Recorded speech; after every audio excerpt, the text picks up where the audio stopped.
কৃষক আমার নিজের মাত্র 13% এই বসত বিটাটা আছে যেটা আপনারা দেখতে পাচ্ছেন। আর আমার একটা স্কিম আছে, রিয়েল স্কিম আছে। এখানে আমি কিছু বর্গা জমি চাষ করি। অনেক অফিসার বিন্দু, অনেক লোকজন আসছিল, ওনারা স্যাররা আসছিল, সবাই দেখে গেছে সরজমিনে।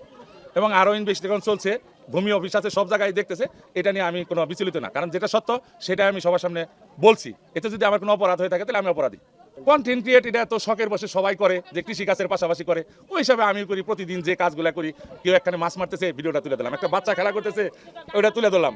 একটা বাচ্চা খেলা করতেছে, তুলে দিলাম। নিজে একটা ছন্দে ছন্দে কথা বললাম, কিংবা একটা গান ভিডিও করে চালাম। আমার যে লাইভ ভিডিওগুলো আছে, আমি মোটামুটি একটা ভালো কণ্ঠ আল্লাহ আমার দিচ্ছে। আমি লাইভ এসে আমার গানের লাইভের লেখাই থাকে, রিডিং লেখা থাকে যে গানে গানে লাইভারটা, ঠিক আছে। এটা যদি আমার কৃষক হিসাবে কেন আমি কন্টেন্ট ক্রিয়েট করি, কেন আমি চকচকা পরিষ্কার পরিচ্ছন্ন পোশাক আশাক পরি, এটা যদি অপরাধ হয় তাহলে তো অপরাধী। কৃষিকাজের পাশাপাশি যদি ফেসবুকে কন্টেন্ট ক্রিয়েশন করে 2-1 টাকা উপার্জন করতে পারি, এটা কি কোনো দোষের কথা? আপনি আমাকে বলেন। তাহলে কেন আমার উপরে এত জুলুম, অত্যাচার, নির্যাতন?